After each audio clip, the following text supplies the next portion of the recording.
Welcome, everyone, to the Boiling Point Podcast. This is episode 75, A Soldier Returns. We are joined again by a guest who a lot of people have wanted to see back, Sergeant Charles Tyler Solomon.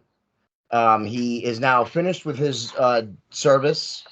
He's a civilian again, and we're going to talk to him, the facial hair. Last time he was on, he was very clean cut. And so we're going to talk about what it's like for him to return to civilian life and the challenges that are involved with that. Please make sure you leave us a comment for Tyler. We're going to have Tyler on again many times in the future. So leave a comment if you got a question for him, and please share out our content. That is what's going to help us grow the most, is please share out our episodes. So if you enjoy it, please share it out. Marcus Frederiksen played us in, and he will play us out at the end. Make sure you go check out his station at reverbnation.com/Marcus Frederiksen. Check out his channel, give him a like and a share. Rumble, we're on Rumble, the Boiling Point Podcast, Facebook.com/the Boiling Point Podcast. We're on YouTube, so, share out our content, give us a like, leave us a comment. We want to hear from you. Tyler, welcome back to the Boiling Point Podcast. Hey, man, thanks for having me back. Yeah, absolutely. Oh, yeah, one thing I did want to explain to everybody, in case you can't see Mizpah and I, we are, for some reason, with the remote podcast, it's shrinking the screen and potentially cutting us out. That's why we're leaning in here, so that you can see us. But if you see, we might move in or out of screen because the camera really shrunk down when we started recording. So that's what's happening. But we are here, and even though if you can't see us. So Tyler, you're finished with your service now. How many years did you serve? Well, technically not finished yet, actually. February 21st will make 6 years. I'm just out on terminal leave, which means I had so many days saved up I can leave early. Just take them all. It's like taking all your sick days right at the end. Oh, okay. All right. Well, that's awesome. So when are you officially done? How long of a vacation did you build up that you have? I think I took 110 days. Wow. Yeah. I'm sorry. I wasn't expecting triple digits. I wasn't expecting triple digits. Was not. Yeah. I guess that's a benefit to never being able to take a day off. Yeah, there's definitely some of those times. Wow. Yeah. Sorry. I'm over here. I'm laughing so hard at that. I was crying. I definitely wasn't expecting 110 days. That's awesome, though. Yeah. That's fantastic that they let you do that too. That's really fantastic. Yeah. Had to talk to the right people, pull a few strings. Got it to happen. Yeah. Nice. Now, are you still serving in the reserves, or are you completely out? You're a complete civilian now. I will. It won't be till March though that I go do my reserve thing. So I'm still technically in. I'm going once a month if that counts. Okay, so you're already doing the typical reserve thing, like where it's one weekend a month or whatever. Yeah, I'll start that in March. Okay. Oh, all right, good. So yes. So even though you are done now, you're actually still going to serve. You're just going to be in the reserves then. Good old weekend warrior, baby. Yep. Okay, that's very nice. Right. So something I actually always wanted to ask a service member, never really got a chance. Some service members, they don't like when people thank them for their service. And some that changes from when they go active to being retired. What's your view on that? How do you feel when people thank you for your service? Thank you. Honestly, thank you for your service, by the way. Yeah, thanks. Good, yeah. No, it's actually kind of like awkward at first. You know what I mean? Like when you, especially if you're out, like if you go to the grocery store after you get off work, and somebody's like, "Oh yeah, thank you for your service," and I'm like, "What?" And I realize I'm wearing my uniform. I'm like, "Oh yeah, yeah, keep paying your taxes, and we'll be okay." Excellent. All right. Pay your taxes. Yeah. Now, since you're home, I imagine it's one of the positives. Although you're not home right now, even you're training for your new job. Oh yeah. What is your new job? Can you tell us about your new job? Your civilian job now. Well, I mean, hopefully, I got a conditional offer from Norfolk Southern to be a railroad conductor. I'm actually here in Atlanta right now doing the schooling for it, and I'll be here for 2 weeks, do the school portion, take the testing, go back to Roanoke, do 2 weeks on the job training, come back for a fifth week, and one more set of testing, and once I pass that, then I'm pretty much good to go. So that's a lot of training, though. But you're used to that. I mean, with serving, you had plenty of Yeah. training there. Yeah, honestly it's very similar, except the people are really nice. It's the only difference. The teachers don't yell at you, you know? Yeah. Yep. I would imagine so. So, other than being away to learn your new job, though, you got to spend some time at home, though, before you left to start training for this job, right? Yeah, yeah. I was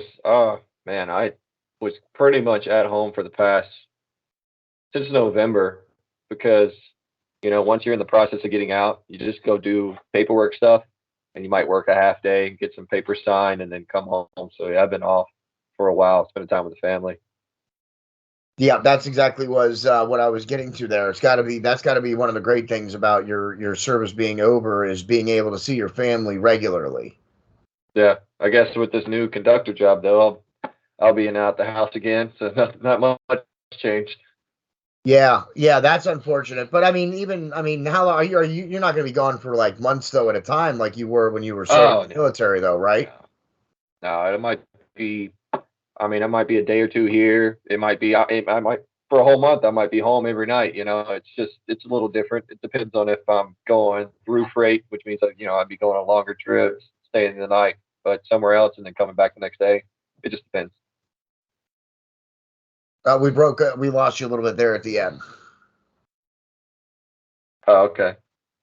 Yeah, it just kind of depends. Some days you might be home, or some weeks you might be home every night. Some weeks you might be gone 1 or 2 days out of the week. So just Okay. depends. But I mean, it's definitely at least you're going to get to see them more now than when you were, serving. Uh, I would Yep. say that's correct. Okay, we are having some connection problems. Um, we still have you, Tyler, but you're moving in and out, and your audio is not matching up. So I want to just give it a second and make sure everything's good before we continue on. All right, I think everything's caught back up now. Say that again. I was just warming my vocals up. Oh, okay. And we heard that, so all right, let's go back to it. Sorry, we had a little bit of technical problems there, a little connection issue. That's likely to happen once or twice in this episode. It happened the last time we had Tyler on, unfortunately. But now My fault. I don't think it's your fault. It's just, it's technology. It's great Yeah. when it works. Yeah. Now, how hard has it been hard for you to be out of the service and to be? I mean, you said you've been having weeks off since you started the new training. Was that difficult to have that kind of downtime? Kind of a little bit at first. It was kind of weird. Then I got used to it. But I mean, just like with anything else, just being stuck in the house. Not that I was stuck in the house, but you know what I'm saying, not having a specific thing to do every day was kind of weird for a while. Yeah, I would imagine so. I mean, when you're serving, your entire day is pretty much planned out to the minute. And Pretty much. well, I know you got kids, so your days are probably going to be, just as busy in civilian life, but not necessarily as structured. Yeah. Yeah, that is 100% true. Especially your little one. I follow you on Facebook, so I get to see pictures of your little one, and she looks like she's keeps you guys busy, you and your wife, very busy. Yeah, she's expanding her vocabulary very fast too, man. She's coming at me with words that I've said in the past, and I'm like, how did you should know that word. Yeah. That word's only for adults. Yep, isn't that always lovely? Got to learn the daddy sensor. Yeah, yeah, yeah. Good luck with that. Yeah. Yeah. Yeah. Yeah. Is that now? I was going to ask you actually. What is it been? Oh, I asked you already if it was hard. I would guess that would be the hardest part, right? Turning off, having the dad filter come back, the daddy filter. Having to watch what you say around your kids when you didn't really necessarily have to around your brothers you serve with. Yeah, yeah, it's a little difficult. I mean, obviously, I don't know. It is. It's almost kind of natural. You cut on at the door or whatever. When you walk in the house. But frustration can get the best of you sometimes, and you let those colorful words out. Absolutely. Yes, that can happen to the best of us for sure. Now, some soldiers, when they return home, they struggle with returning to civilian life.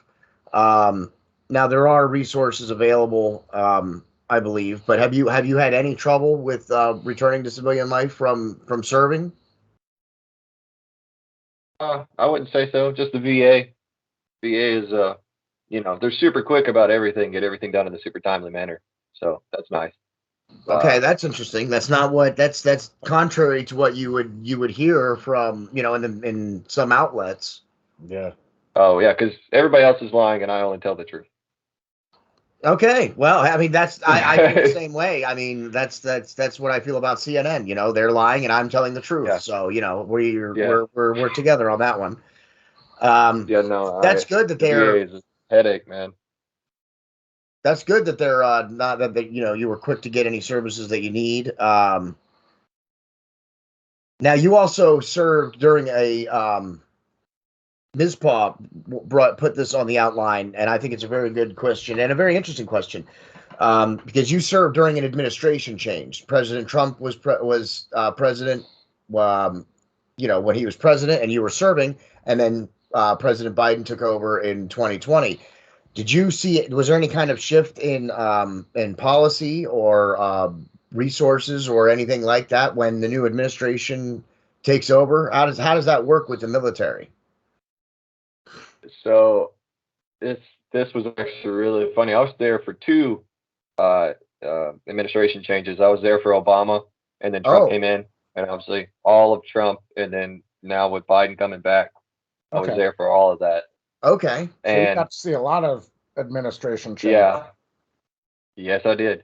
And what's super funny is when Obama was in office, I remember it was like I think it still might have been my first or second year in the army. We went and sat down in the classroom for like some training, which is normal. Like that we have to go do, sensitivity trainings and sexual harassment trainings and all these kinds of stuff every so often. But they put us in there and they were going to give us transgender sensitivity training, and they did. I sat through a transgender sensitivity training class, and I don't really remember if I learned anything. I think I just brain dumped it all. And then Trump came in the office and they pretty much said, "Hey, just forget about all that stuff we told you about transgender people or transgender training. We're not going to do that anymore." And then Biden comes back in office and they're in the works of putting it back in right now. Oh, that's interesting. Okay. Yeah, And that is definitely an yeah, interesting little factoid there. I had that. Wow, I didn't even know that they had No. trans sensitivity training in the military. That's news to me right there. So, and it was for both and I, Obama and now that Biden's taken back over. yeah, and I could have some facts wrong there, but from what was portrayed to me or what was actually taught to me from whoever is supposed to be teaching these kinds of things, that's what the information I got. So, whether the Army has had that policy for a while or whatever, or even through the Trump administration, I wasn't aware of it. So that's just what it looked like to me when I was in.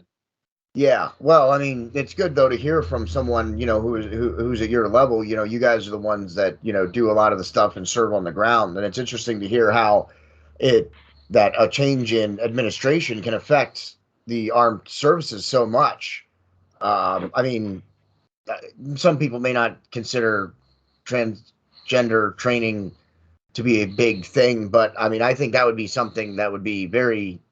I mean, it definitely shows a huge change in policies. Yeah, that's what I'm saying. Yeah, that's what I mean. Like that's even though it's such a small little thing, it shows a huge There's a lot policy more that change goes there in with that. Yeah. That's quite interesting.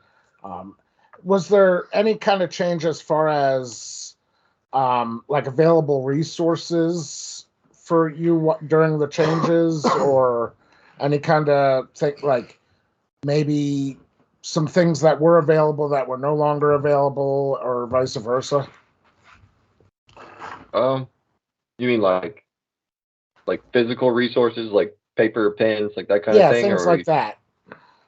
I don't think so. I mean, the defense budget kind of is what it is, as we know. I mean, it gets voted on and stuff, so it's. I didn't notice any specific changes. I mean, if something like that happened, it might have been a little above my head, but I didn't see it, or it wasn't a noticeable Okay. change if it was a change at all. The only reason I ask that is because everything goes through contracts, Yes. and that's something that I'm aware of. And I know, with contracts, it's things that have to be agreed upon. So, with an administration change, you'd think there'd also be a chance for a change in viewpoints on the contracts as well. So that's Yeah, I why I mean, was asking if there was any changes there. yeah, I mean that's possible. I mean, we did get the new contract with SIG for their pistol, and we got rid of Okay. the Beretta. Yeah, I mean, I think that. Oh, wow. They've been working on that for a while, so. So now you guys, so no more, the 9mm Beretta is no longer the standard issue. As far as I know, at least not at Bragg for sure, and definitely a couple other places. I think in Army wide, if not already soon, that's the same an issue. Yeah. Are you aware now? Before the 9mm, are you aware? I'm only asking because you were in. Maybe you might have found out. What was the standard pistol before the 9mm Beretta? Honestly, no, I don't really know that. That's cool. That's something I 45. should have looked up. Was it the Colt 45 still? 45 That's ACP, what I was actually. thinking. Oh, But the ACP. Yeah, probably the ACP, the 45 ACP, maybe. We like guns over here, so. Yeah, and I only know that because of actually it was a reloading training I had gone through. I reload my own ammunition, and we were discussing different calibers, and it was an interesting fact that they had brought up that 9mm gained popularity because the presenter of the information to the military and local police and state agencies manipulated the data a little bit to make it seem like a much better option than it actually was. yeah. See, I didn't know anything about that. Well, that's what we do. We educate here on the Boiling Point Podcast. That's We right. educate and inform. So you haven't needed any resources. You said you haven't had any struggles or anything with returning to civilian life, which is excellent. I'm glad when soldiers are able to make that transition, because for some it's not so easy. But you do. Are you aware? You're aware as a soldier, at least, of the services that you have if you needed them, right? They have a website. I forgot exactly what it's called. I think it's called something One Source, Military One Source. I think that's right. And that has lots of options you can go in there and look at, and it's options about like class on how to make a budget, kind of like a class on how to make a resume. I mean, they have if you look for it, the military does provide a lot of information, but they don't make it super easy to find sometimes. Okay. Yeah, well, that makes sense. I mean, Yeah. state and government websites are freaking impossible sometimes. So yeah, all right. So they have information. They have good. So you're saying they have good resources. They have good information, good services available, but it's not always so easy to find. Yeah, it's. I mean, it's not like. I mean, they're not advertising it out there. You know what I mean? I had to really hunt and find some information about getting out and what I could and couldn't do, like in the time span I had left. And because I wanted to go to take a welding class and stuff before I got out, I just didn't have enough time left in my contract to get that stuff done. But they have a career skills program, and you can literally go from the Army paycheck straight into a trade paycheck. So like the welding class, while you're still in the Army, they send you to welding school. You learn how to weld. You get out, start welding. Like they even set you up with a job and everything for the most part. Oh wow, That's great. that's awesome. Yeah, I didn't know that either. That's all right. Good. That's excellent. See, we're getting some good information here. Yeah, Things we that's didn't know. really awesome. That's why, and if you're watching, please share it out right now or leave us a comment for Tyler Solomon. Ask him a question. We'll have him on again. Now you started a new job. Has any of your military training like gone over with the new job? Is there any what's the word I'm looking for? Crossover. Is there any kind of crossover between what you've learned in the military and this new job as a conductor? Yeah, it's pretty similar in the fact that it's like being a conductor is like being an operator of the train. I mean, you're conducting the business of the train. So you're in charge of making radio calls. You're in charge of picking up cars. You're in charge of dropping off cars at the right location, reading signals, all this stuff. And it's the way they're teaching it is very similar to how you learn stuff in the Army. You go sit down in the classroom, you learn the classroom portion, you might do a little bit of stuff online, and then they take you outside, you do some hands-on stuff, you ride the locomotive back and forth, hook up the cars, unhook from cars, check the brakes, all that. I don't know. To me, it's very comparable in how I was taught with aviation. It kind of rolls almost completely over into railroad as well. Okay, great. All right. Okay. Yeah, that's great. I'm glad I'm glad that your training is going over with the new job and that it's been a nice transition for you. So now with the training, I know because we rescheduled the podcast once because of your schedule with your training and stuff. But do you have any free time with the training? And when you do have free time again, or when you had free time before you started this training, what were you doing with your downtime now that you have more of it than when you were serving? Well, when I was at home, just hanging out with the family, visiting, because obviously we moved back to Roanoke, Virginia from Fort Bragg, and just, not only hanging out with my immediate family, like my wife and kids, but, visiting everybody that, obviously it's a 5-minute drive now, not 4 hours. So yeah, just pretty much visiting. Just catching up with the family, just spending time with not just your immediate family, but the extended family as well. Yep, that's about it. Excellent. Oh yeah, we already went over that question. All right, do you have now? We wanted to. This is actually going much quicker than I initially thought it was. I'm going to just check the time right quick. Do you have anything? Do you have anything? Do you have any advice for any soldiers who are active right now who are going to be returning to civilian life in the next couple of months or years? Any advice for them? That's a good question. I mean, off the top of my head, I really don't. I would say, honestly, as weird as it sounds, or as cliche as it sounds, is honestly be patient. Because at least me, I got so used to doing everything in a hurry. And obviously you want to do things safe, but sometimes when you get shot at, nothing seems safe anymore. So doing things in a hurry, it kind of becomes just part of the gig.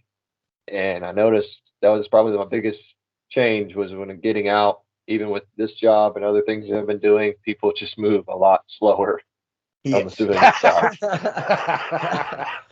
Yes. Things definitely move a lot slower in civilian life.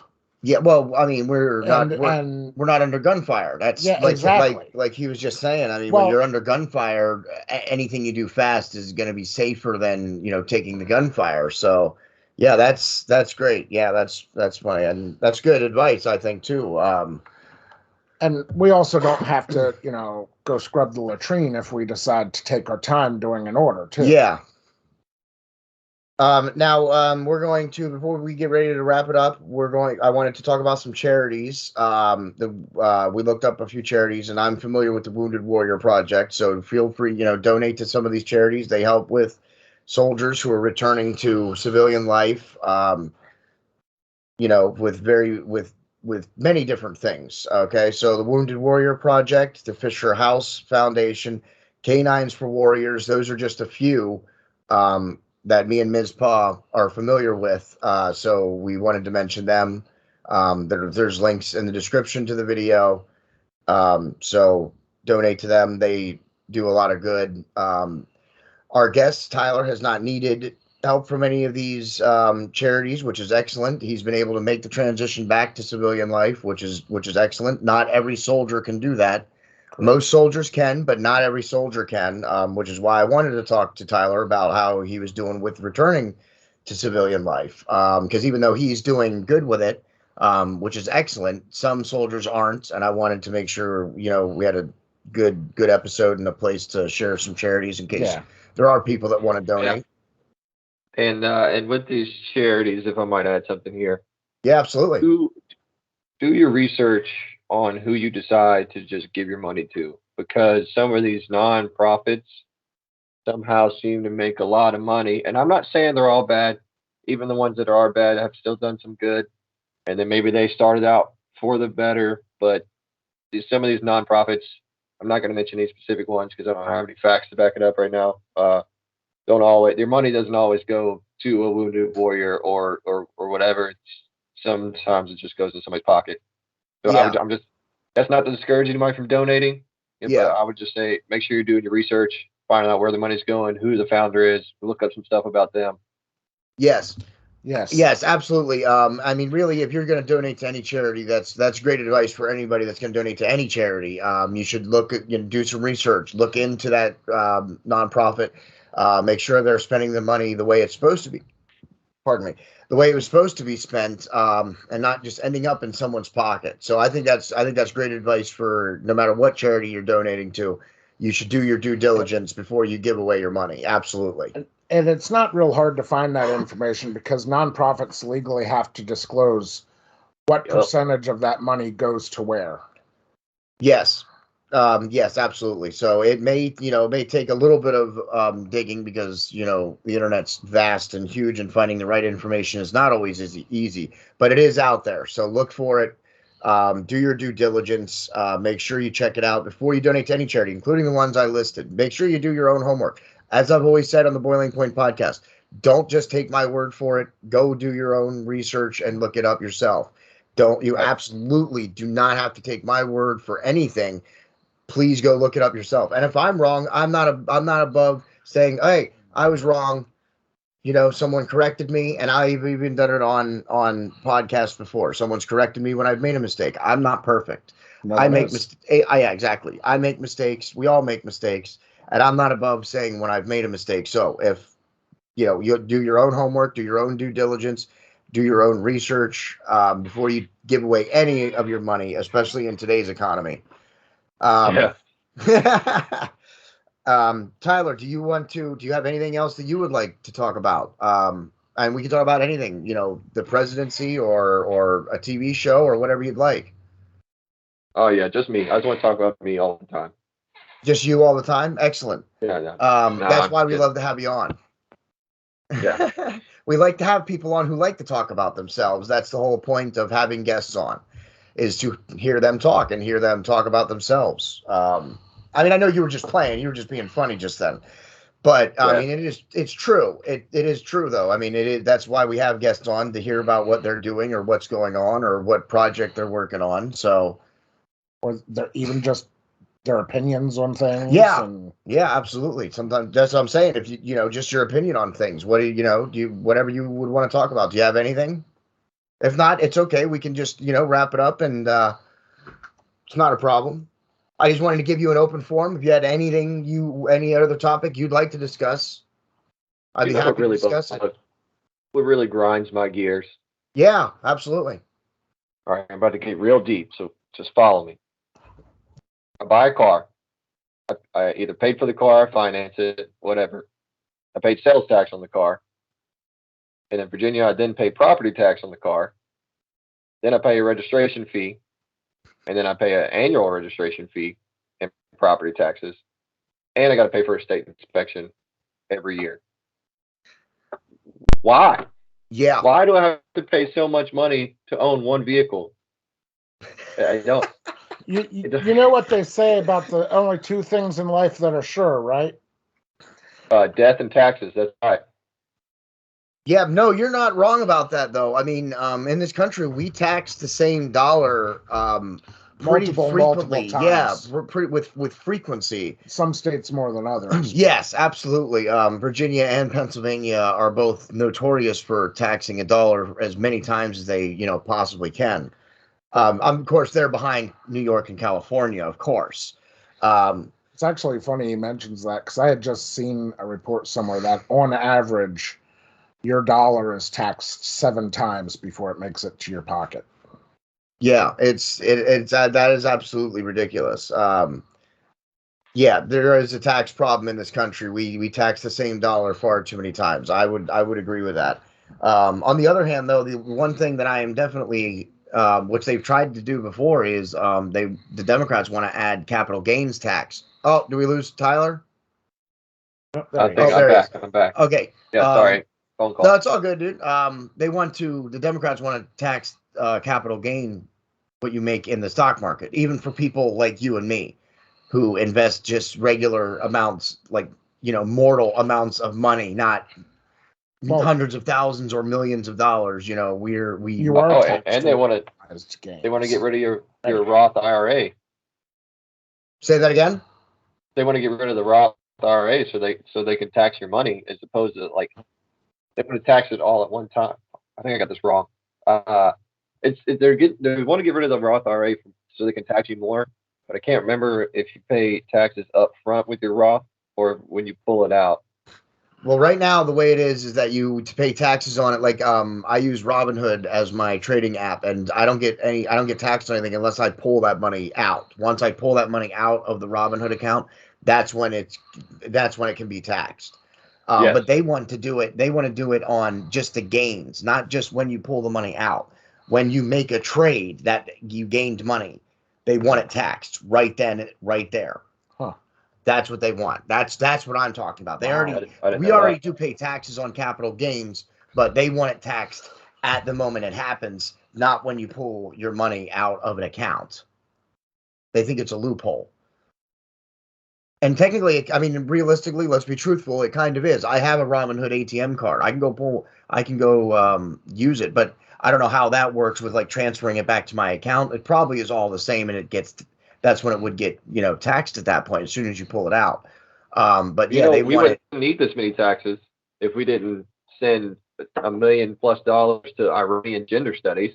We wouldn't have to be taxed so much. Yes. You're right. I mean, we mismanage a lot of money right now. That's for damn sure. And that's any administration. Yeah, manages money. Some more than others. Some more than others. But yeah, you're absolutely right. It is all. But some are better and do more better things with our money than other administrations. Of course, Biden's not making any decisions. It's Kamala Harris. Now we're getting to the political side of things. How do you feel about President Biden? How do you feel about his presidency thus far?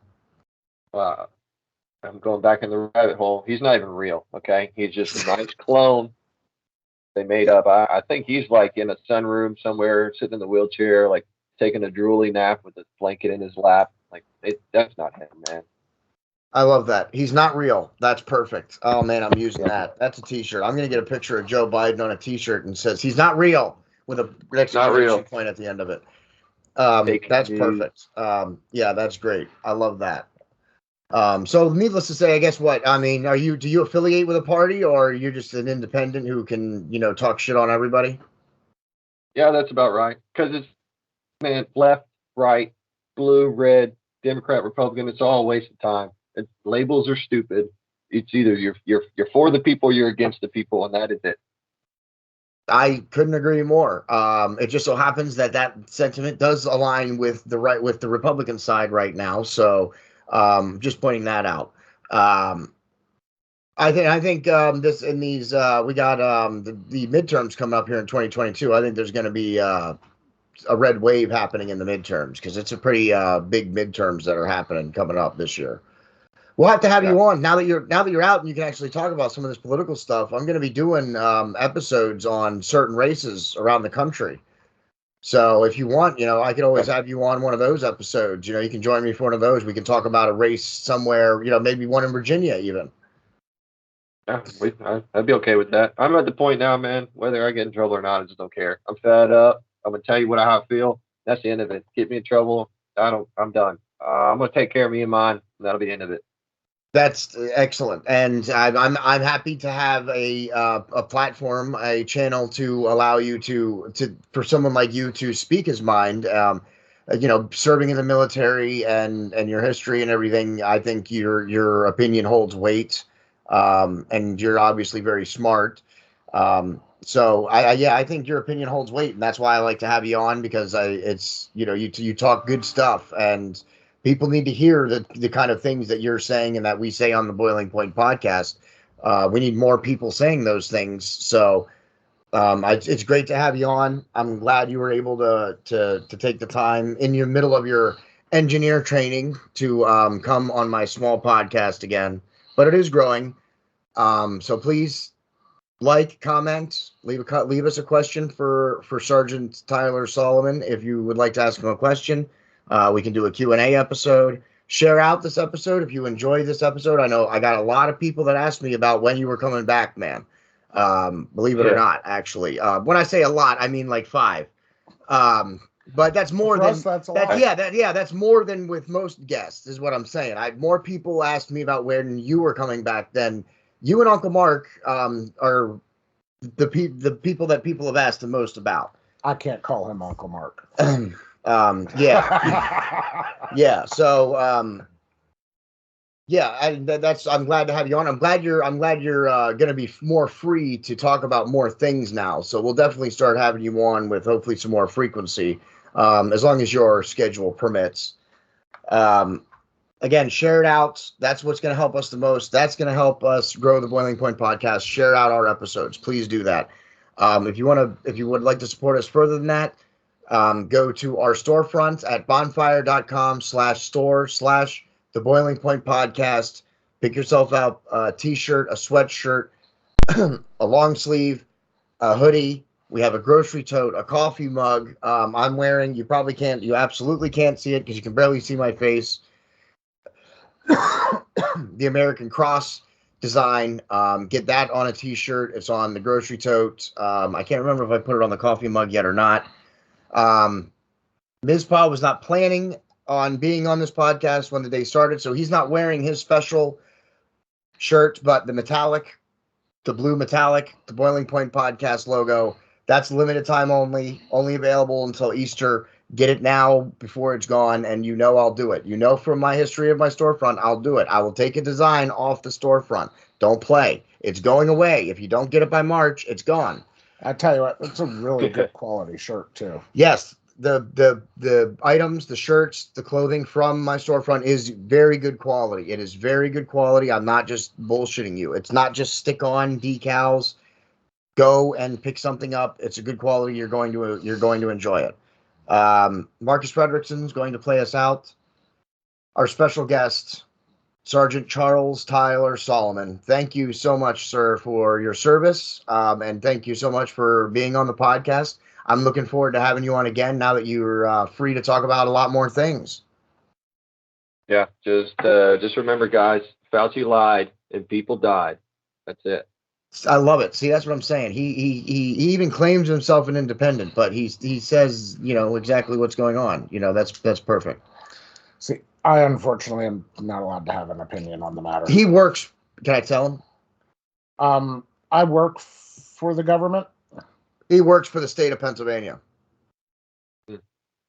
So he can't, he has to, when we get into that stuff, in interest of keeping my paycheck, there are certain viewpoints that I have that I keep to myself. Yeah, he can't go all in yet because he works for the state. So when in our next episode, when we do like a behind the, when you really blast whatever you want to blast, we'll leave him off the episode.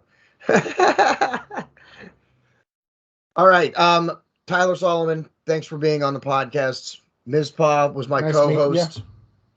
Mizpah is my special co-host. I am your host, JD, and that, ladies and gentlemen, is the end.